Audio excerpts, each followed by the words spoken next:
Rex, the German Shepherd, was used to working in a world where every command was vital and every action carried weight. She had been trained for this, to serve the police, to track criminals, to stand watch, to protect. But now, as she lay on the cold, sterile floor of the veterinary clinic, her left hind leg bandaged and immobilized, she knew her life would never be the same again. It had happened during a routine operation. A chase, a suspect, a struggle. Rex had been injured while attempting to apprehend a criminal who had been resisting arrest. Her leg had been crushed under the weight of a falling object during the scuffle, and despite surgery and months of rehabilitation, it had become clear that she could never return to the force. The decision to retire her was made swiftly by her handler, Officer Adam Reed. Rex had served with him for 5 years, and the bond they shared was undeniable. Adam had always been protective of her, never wanting to push her too hard, always cautious during the most dangerous operations. But even he knew when it was time to let go. Sitting by her side as she lay in recovery, Adam had a hard time concealing his emotions. He stroked her fur, his voice low and soothing. "I'm sorry, girl. I know you don't want to leave. You've done your part. You've given everything." Rex looked up at him with those brown eyes, and for a brief moment, it seemed like she understood. She had always been loyal, never questioning her purpose. But now, as the days passed in the veterinary clinic, she found herself growing restless.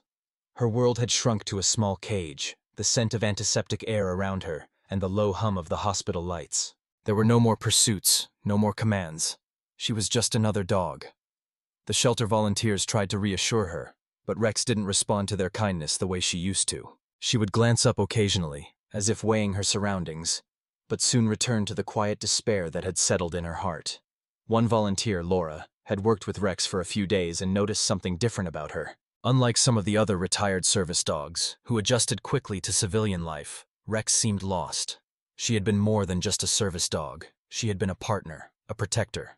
And now, she was neither. After several weeks of unsuccessful attempts to bring Rex back to her usual cheerful self, Laura contacted an organization she knew that specialized in rehoming retired service dogs. The organization focused on pairing dogs with veterans, especially those who were undergoing rehabilitation after injuries. It seemed like the perfect fit. The idea of placing Rex in a home with a veteran seemed like the only way to give her a chance at a new life, one that could bring purpose back to her. But there were no guarantees. The challenge now was finding a person who could provide that sense of stability and meaning that Rex had lost. Laura spent the next few days coordinating with the organization, and it wasn't long before she received a potential match for Rex, a family living in a small, quiet house near the outskirts of town. The family's patriarch, John, was a veteran of the military who had been injured during his service. He was recovering from a back surgery, struggling with physical limitations that had left him feeling isolated and disconnected from the world around him. His wife, Mary, worked as a nurse, and their 2 children were already grown and living on their own. When Laura first spoke to John, his voice was filled with a mix of uncertainty and hope. He'd been looking for a dog to accompany him during his recovery, something that could offer not only companionship but also the kind of stability that could help him through the long, painful days of rehabilitation. He was intrigued by the idea of adopting a retired service dog, knowing that such a dog would understand the complexities of living with an injury. "I've been looking for a companion," John had told Laura over the phone. "Someone who can help me get through these tough days. I don't want a dog that's just going to be there for a few months and then leave. I want a partner." The more Laura learned about John's situation, the more she felt that Rex might just be the right dog for him. Rex, too, was looking for a purpose. Her time with the police had given her structure, a clear set of rules to follow. Now, without that, she was adrift. And John, in his own way, needed someone who understood what it meant to struggle, someone who wouldn't shy away from his pain, but would stand by him through it. The decision was made. Laura arranged for Rex to be transferred to John's home. It would be a big adjustment for both of them, but there was hope that they might find comfort in each other. The first time Rex met John, it was in the driveway of his house. John was sitting in a wheelchair, a cane resting on his lap. He had been waiting for Rex to arrive for several days, and the anticipation had built to a quiet, tense excitement. When Laura arrived with Rex, she could see the doubt in his eyes, but also the eagerness. This was a new beginning for him as much as it was for Rex. Rex stepped out of the car, her tail wagging uncertainly. She hadn't been outside of the shelter for months, and the wide open space was both inviting and intimidating. She sniffed the air, her ears twitching as she adjusted to the new scents. But as she approached John, she hesitated. She could sense something different about him. A man who, like her, had been broken in some way. His injury wasn't visible in the way her own had been, but it was there, hidden beneath the surface. John extended his hand slowly, not wanting to startle her. "Hey there, girl," he said gently. "I'm John. Welcome home." Rex didn't immediately respond. She stood still for a moment, unsure of what to do. Then, with a deep breath, she took a tentative step forward and sniffed his hand. John smiled softly, a flicker of warmth in his eyes. "Good girl," he murmured, stroking her head. The connection wasn't immediate, but it was there. It was a slow, fragile bond that would need time to grow, but there was something in the way Rex's eyes softened when she looked at John. She had been through so much already, and he, too, was trying to find his place in a world that no longer felt familiar. Over the first few days, Rex began to adjust to her new life. John's house was quiet and peaceful, a far cry from the hustle and bustle of her days in the police precinct. There were no sirens, no loud commands, no rush of adrenaline. Instead, there were soft voices, the smell of coffee brewing in the kitchen, and the steady hum of the television. John, despite his physical limitations, tried to keep a sense of routine. He would attempt short walks around the yard with Rex, though the pain in his back often stopped him after only a few minutes. Mary was supportive, but she had her own responsibilities at work, and so John found himself alone with Rex for most of the day. The first few attempts at walking didn't go smoothly. Rex would pull on her leash, eager to explore, while John moved slowly, his steps careful and deliberate. The disparity in their abilities was noticeable, and for a moment it seemed like Rex wasn't sure how to behave. She had been trained to follow commands quickly, to run, to jump, to chase. But with John, there was a slowness to everything, a carefulness she wasn't used to. One morning, after a particularly frustrating attempt at walking, John sat on the porch with his hands on his knees, breathing heavily from the effort. Rex, sensing his frustration, sat down beside him, her head resting against his leg. It was a simple gesture, but it was enough. She didn't need to chase or run. She just needed to be there with him. "I know you're used to a lot more than this," John said quietly, scratching her ears. "But we'll figure this out, won't we?" Rex looked up at him, and for the first time there was a flicker of understanding. She wasn't there to chase criminals or run down suspects. She was there for something more subtle. She was there to help him heal, to be his companion through the hardest part of his life. It wasn't the life either of them had expected, but it was a life they would learn to share. The first few weeks at John's house were marked by small, tentative steps. Both Rex and John had been broken in their own ways, and finding common ground was not as simple as it seemed. John's physical recovery was slow, and every day brought new challenges, some of which drained him mentally as much as they did physically. For Rex, adjusting to life outside of the police force was equally difficult. She had been trained to perform, to react with precision and efficiency. But here, in the quiet of John's home, there was no rush, no urgency, just a constant reminder that she wasn't the dog she had once been. At first, their days were filled with silence. John would sit in his chair, trying to get through his rehabilitation exercises, while Rex would lie quietly by his side, watching him. Occasionally, she would get up and circle the yard, sniffing the grass and the air. But there was no focus, no clear task to complete. She had been trained for a specific purpose, and now she felt adrift without it. One afternoon, John's physical therapist, Andrea, came by for her usual session.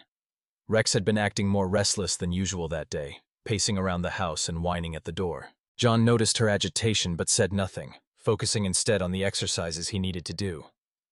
"How's she doing?" Andrea asked, noticing the dog's uneasy behavior. "She's adjusting," John replied, not sure how to explain it.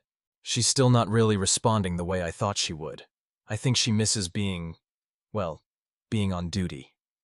Andrea raised an eyebrow but didn't comment. She had seen service dogs struggle with retirement before, but she could tell that there was more to Rex's behavior. It wasn't just the absence of a job, it was something deeper. She moved over to this corner where Rex was pacing and crouched down to the dog's level. Rex stopped immediately, her ears tilting as she regarded the therapist with a mixture of curiosity and uncertainty. "You're a good girl, aren't you?" Andrea murmured, extending her hand slowly. Rex sniffed it cautiously, then sat down on the floor, her body tense. It was clear that she wasn't fully at ease, even with someone who had been around her for a while. "She's still adjusting," Andrea said, glancing back at John. "It's going to take time. You're both healing, in different ways." John nodded but couldn't help feeling frustrated. He knew that Rex had been trained to do more than just lie by his side, but it seemed like she couldn't find her purpose here. Her role had been so defined in the past, And now, with no clear task, she seemed lost. "She's just not herself," John said, a note of concern creeping into his voice. "I'm not sure how to help her." Andrea smiled, standing up. "You both need time, and you need to give each other that time. She's not just a service dog. She's a companion now. You both have to find a new rhythm together."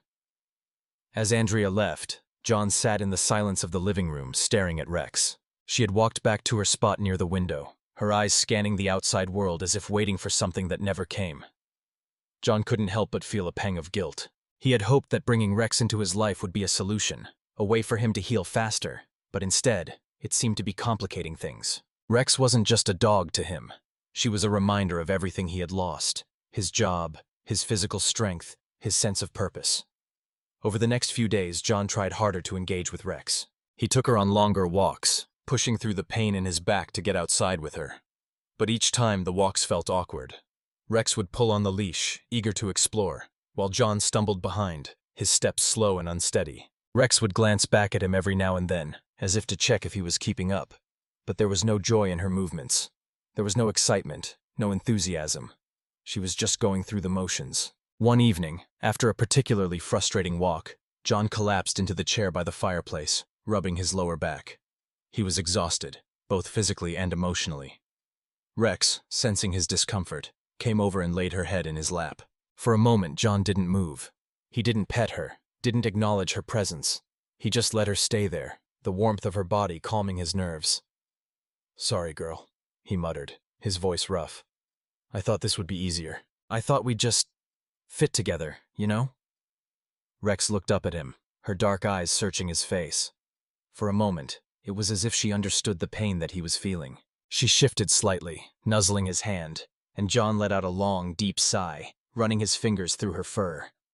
This wasn't going to be easy, but maybe that was the point. He wasn't just healing his body, he was healing his heart. And maybe Rex needed the same kind of time, the same kind of space, to heal hers. The following weeks were a slow but steady process. John began to change his approach with Rex. He no longer tried to force her into activities that felt unnatural for both of them. Instead, they found a new routine, a rhythm that worked for both of them. Every morning, John would take her for a short walk around the yard, focusing on the connection between them rather than the distance they could cover. They would sit together on the porch, John reading a book or working on his laptop, while Rex lay at his feet, content simply to be near him. It wasn't perfect, and it wasn't fast, but it was progress. They were learning to be companions in the truest sense of the word. And as Rex slowly started to settle into her new life, John began to notice something changing inside himself as well. He wasn't rushing through his recovery anymore. He wasn't trying to push himself to be the person he had been before the injury. Instead, he was taking it one day at a time, just like Rex. And that in its own way was a kind of healing. As the weeks passed, the connection between John and Rex continued to grow. Their lives, once filled with frustrations and doubts, began to find a quieter rhythm. It wasn't a perfect bond, not yet, but it was solid. Rex, who had once been a highly trained police dog, now spent her days simply being there for John. She no longer sought the thrill of chasing criminals or the adrenaline rush of a pursuit. Instead, she focused on the simple acts of companionship, curling up next to him on the couch, sitting by his side during his physical therapy sessions, and watching the world go by from the porch. For John, the change was equally profound. He had stopped trying to force himself to return to the person he was before his injury. The pressure he had placed on himself, both physically and emotionally, began to dissipate. He no longer expected himself to walk miles every day, or to be pain-free after a surgery that had taken its toll on him. His recovery was no longer about regaining his former strength. It was about accepting his limitations, at least for now, and moving forward with patience. John had grown used to having Rex by his side. Her quiet presence was a comfort he hadn't known he needed. At night, after a long day of rehabilitation exercises, he would often find himself sitting in front of the TV, tired and worn, but Rex would curl up beside him, offering a warmth that helped him feel less alone. The silence between them wasn't uncomfortable anymore. It was peaceful. It was the kind of silence that spoke of shared understanding and mutual respect. It was during one of these quiet evenings, while John sat in his recliner and Rex lay at his feet, that Mary came in from the kitchen, drying her hands on a dish towel. She paused in the doorway, looking at them both with a smile. "You know," she said, her voice soft, "I think she's helped you more than you realize." John glanced up at her, raising an eyebrow. How do you figure? Mary crossed the room and sat on the arm of his chair, reaching out to scratch Rex behind the ears. The dog immediately responded, her tail thumping against the floor. You've been more relaxed since she came. Less tense, I guess. You're not pushing yourself so hard. John smiled faintly, his eyes shifting to Rex. I guess I didn't realize how much I needed her either. Mary nodded thoughtfully. It's the same for her, I think. She's been through a lot too, but you two are starting to understand each other. John thought about this for a moment. He hadn't really seen it that way before. He had been so focused on his own recovery, so preoccupied with his physical pain and frustrations, that he hadn't realized how much Rex had been helping him heal emotionally. But Mary was right. His mornings had started to feel less like an uphill battle. The evenings, once filled with a gnawing loneliness, had become more manageable. And Rex, she was more than just a dog now. She was a part of his life, part of his process of healing.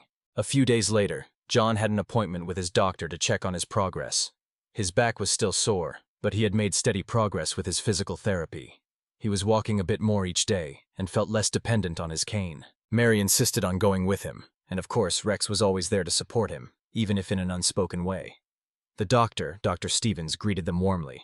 He had been following John's recovery from the beginning and was pleased to see the progress he had made.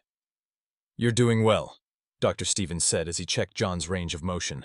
The strength in your back is improving, and your stamina is better than I expected, but I think we both know you still have a ways to go.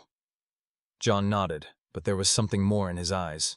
It was the first time he had really thought about his future, not just in terms of his physical recovery, but in how he was living his life. He was starting to feel like he could see beyond the pain. I know, John said, his voice thoughtful, but I've got someone who's helping me through it.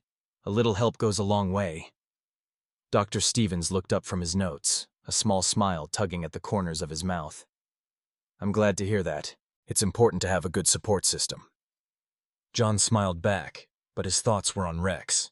She had become that support system in ways he never expected. It was more than just physical help. It was the emotional steadiness that Rex provided, a reminder that there was still life to be lived, even when things were hard. The weeks turned into months, and while there were still hard days, John found himself growing stronger. He was learning to listen to his body, taking breaks when he needed them and pushing himself when he could. He even started to enjoy his walks with Rex again, though they were still short. He wasn't racing to get to the end of the yard, he was enjoying the process. He would stop to admire the flowers Mary had planted, or let Rex sniff a particularly interesting patch of grass. He had learned to slow down. Rex, too, had started to show signs of improvement. She was more relaxed now, less restless. She would follow John around the house as he moved from one room to another, her tail wagging as if she were proud to be part of his day. She had even started to play again, chasing after the ball when John tossed it for her in the yard. It wasn't like the old days, when she was a police dog chasing down suspects, but there was a joy in the way she played. Small, simple moments of happiness that reminded John that life, even with its setbacks, could still be good. One evening, as they sat together on the porch, watching the sun set over the horizon, John reached down and scratched Rex behind the ears. You've really helped me more than I can say, he murmured, his voice low and sincere. Rex leaned into his touch, her body warm against his leg. She didn't need to understand his words. She already knew. In her own way, she had healed too. John had come to realize that healing didn't happen all at once. It wasn't about a single breakthrough or a miraculous recovery. It was about taking it one day at a time, about accepting the small victories, and about leaning on the people and the dogs that helped you through the hardest moments. As the days passed, both John and Rex continued to heal, side by side, each day bringing them a little closer to the life they were both learning to live. Months had passed since Rex had joined John's life, and each day brought small victories, quiet moments of connection that were slowly transforming their relationship. John's body had continued to heal, his back pain lessening with every day that passed, though it would never truly disappear. He had learned to live with it, to adjust, but more importantly, he had learned to live again. Rex, too, had found her place in the world again, though she was still haunted by the memory of the life she had lost. They were both recovering from wounds, his physical, hers emotional, and together they were rebuilding. One morning, John woke to the sound of birds chirping outside his window. The sunlight filtered through the curtains, casting a soft glow over the room. He stretched slowly, careful not to strain his back, and turned to find Rex lying next to him on the floor. She had taken to sleeping there, ever since he had started spending more time in the living room to rest. The simple comfort of her presence had become a balm for his soul, soothing the stress of the day before. Rex's breathing was even, and she was still sound asleep, her tail gently twitching as she dreamed. John smiled and pushed himself up from the bed, his back stiff but manageable. Rex stirred as he moved, her ears flicking as she slowly raised her head to watch him. It was a quiet exchange, but one that carried so much meaning. It was as though they both knew that the day was going to unfold in its own way, without pressure or expectations. They had learned to trust in the simplicity of these moments. After a quick shower, John made his way to the kitchen to prepare breakfast. Rex, now accustomed to his morning routine, followed him in. She sat by the door as he gathered the ingredients for his coffee and eggs, her presence a steady reassurance. John had learned to embrace the stillness, the comfort of having Rex nearby as he moved through the motions of his day. "Good girl," he muttered as he set down a bowl of water for her, watching her drink eagerly. He sat down at the kitchen table to eat his breakfast, and Rex settled by his feet, content to be close to him. For the first time since his injury, he felt a true sense of peace. He wasn't fighting to get back to some ideal version of himself. He was learning to live with who he was now, and with the understanding that life wasn't just about getting back to what had been. It was about finding new meaning in the quiet moments. John had come to understand that recovery wasn't linear. There were good days, bad days, and everything in between. Some days were filled with progress, his walks becoming a little longer, his strength slowly returning. But other days, when his pain flared up or when he struggled with feelings of frustration, were hard. On those days, Rex was always there to provide comfort, her steady gaze and her gentle presence reminding him that he wasn't alone in his battle. One particular afternoon, John had overexerted himself during his physical therapy session. His back had stiffened painfully, and by the time he got home, he was exhausted. He limped to the porch, feeling the weight of the day pressing down on him. Rex, sensing his discomfort, followed him out, her steps light but deliberate. She sat down beside him as he sank into his chair, her head resting on his knee. "Not my best day, girl," he said softly, his voice tinged with frustration. Rex lifted her head and gave him a gentle nudge with her nose, as if to say, "It's okay." John ran his hand over her fur, his breath slow and steady. He had been pushing himself too hard, trying to speed up the healing process, trying to be someone he wasn't quite yet. But Rex reminded him, as she always did, that healing took time, and that sometimes the most important thing was simply being present. Mary came out onto the porch shortly after, her eyes soft with concern. "How's it going?" she asked, sitting beside John. "Not great," John replied, his voice low. "I think I did too much today." Mary looked at Rex, who was still calmly resting by John's side. "She's good for you," Mary said quietly. "You know that, right?" John nodded, though he didn't speak. He knew. Rex had helped him more than he could have ever imagined. It wasn't just her presence that mattered. It was the way she had helped him rediscover a sense of patience. She didn't rush him, didn't demand anything from him. She simply accepted him as he was, whether he was strong or struggling. Over the next few weeks, the connection between John and Rex deepened further. It wasn't about the moments of intense activity or the grand gestures. It was about the small acts of care and understanding that had become second nature between them. Rex had become more attuned to John's moods and physical state. She would rest her head on his lap during moments of pain or discomfort, offering silent reassurance. When he was feeling particularly low, she would sit beside him and watch the world pass by, as if to remind him that life kept moving, whether or not he felt ready for it. One evening, after a particularly difficult day, John sat outside on the porch with Rex beside him, a blanket draped over his legs to stave off the cool evening air. The sky was beginning to darken, and the stars were just starting to emerge. Rex, as always, was content to sit by his side, her gaze trained on the horizon. "You know, girl," John said, his voice soft but steady, "I never thought I'd be here. I never thought I'd find peace after all this." Rex shifted beside him, leaning against his leg. John smiled as he ran his hand over her fur. "You helped me find it," he continued. "You helped me remember that there's still life left to live." The wind stirred gently, rustling the trees around them. It was a quiet, simple evening, the kind of evening that John had once taken for granted. But now, with Rex by his side, it felt different.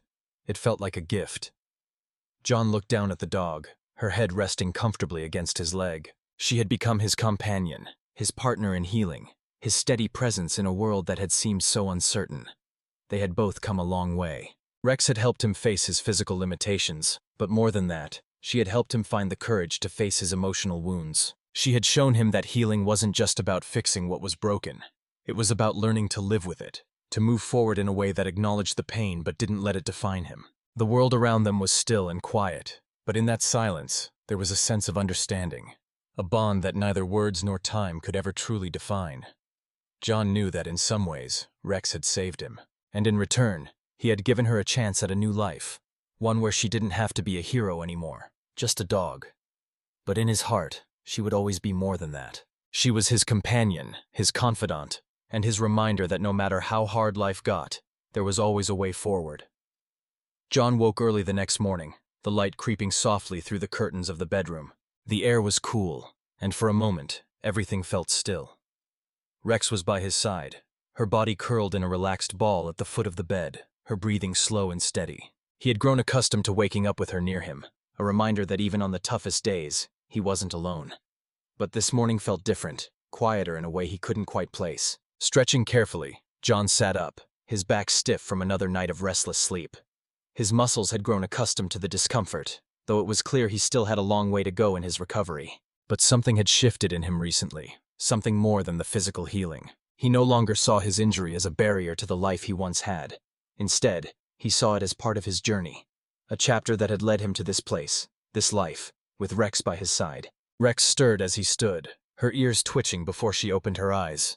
When she saw him moving, she immediately got up, stretching her legs before padding over to him. Her eyes met his, and he smiled, scratching behind her ears. "Morning, girl," he said quietly.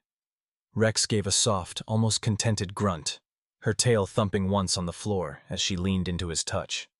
John couldn't help but laugh softly. She had become such a familiar presence in his life that it was hard to imagine a time before she had been there. They had been through so much together. His recovery, her adjustment to civilian life. And now, they were both in a place where peace seemed possible. John made his way to the kitchen to prepare breakfast. As he worked, Rex followed him, her paws light on the floor as she trotted behind.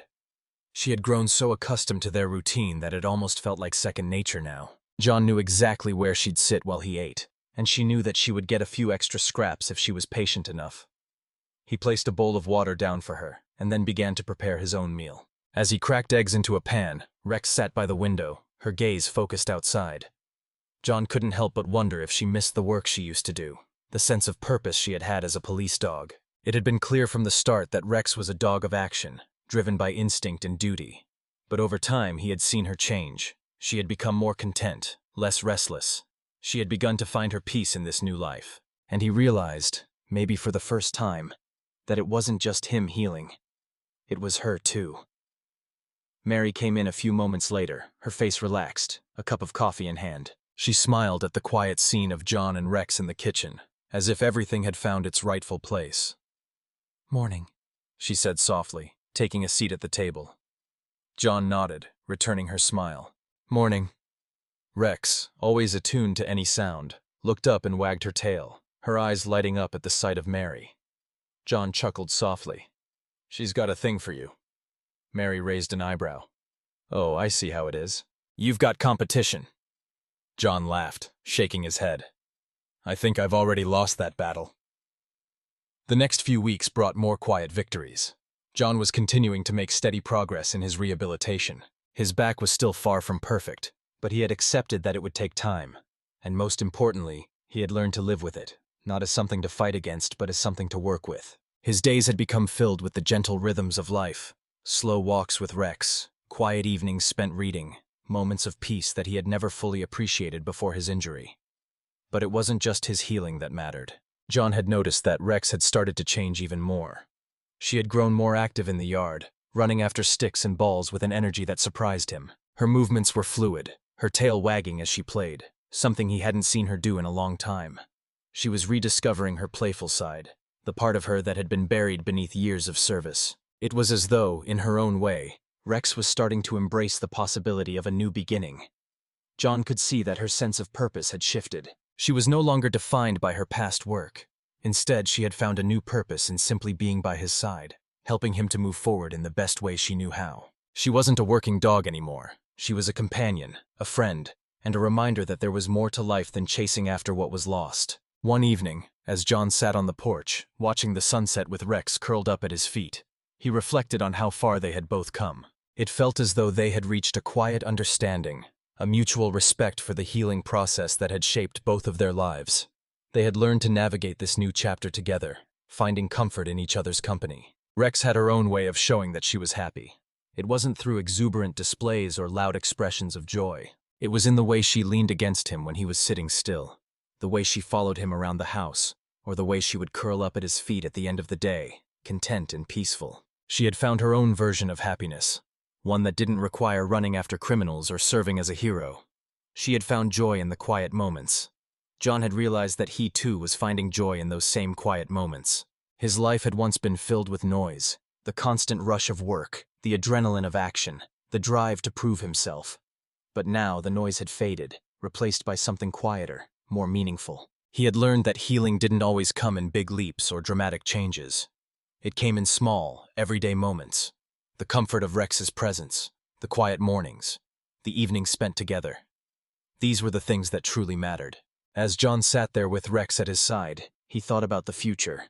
His recovery was far from complete, but he no longer feared what the future held. He had learned to embrace it, knowing that there would be challenges ahead, but also knowing that he wouldn't have to face them alone. He had Rex, and she had him. Together they had found their way back to each other, both of them healing in their own time, their own way. And that was enough. It was more than enough. They had each other, and that was all they needed to begin again.